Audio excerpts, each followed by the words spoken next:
Ano bang nakalagay sa ebidensya, 'di ba? Sinabi na ng impeachment court before na pag hindi ka nagdeklara ng cash salin worth 130 million sa kaso ni Chief Justice Corona, impeachable offense 'yan.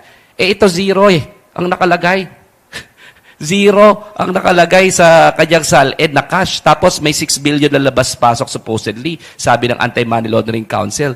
That to me are very glaring pieces of evidence. No? Res ipsa loquitur na nga ang tawag namin dyan sa pag-aaral ng batas. No? The thing speaks for itself. Kahit na kailangan siya ang mag-explain. Kung hindi may explain ni Sara Duterte yan, kung saan galing yung 6 billion na labas-pasok sa kanyang bank account at binibigyan siya ng chance na mag-explain dito sa impeachment proceedings, kailangan ma-convict siya. Lalong-lalo na, nalagay niya zero. Marami pa yata ang cash kahit sino sa inyo dito. May 20 ba kayo sa bulsa? Di ba? Yan, nire-require yan sa bawat kawani ng gobyerno. Pero, again, exception na naman ba ang Vice President? Ilang beses na ba naging exception ang mga Duterte sa lahat ng kanilang pinagagawa? Di ba?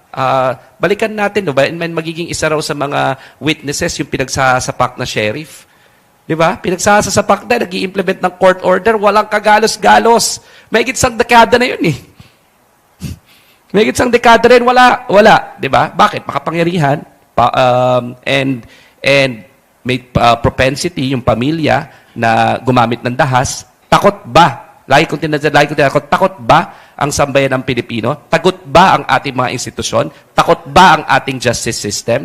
Takot ba ang ating mga mekanismo ng pananagutan? Pag baka pangyarihan, may impluwensya, violente yung mga tao? Di ba? Yun yung mga questions na kailangan nating harapin sa mga susunod na araw.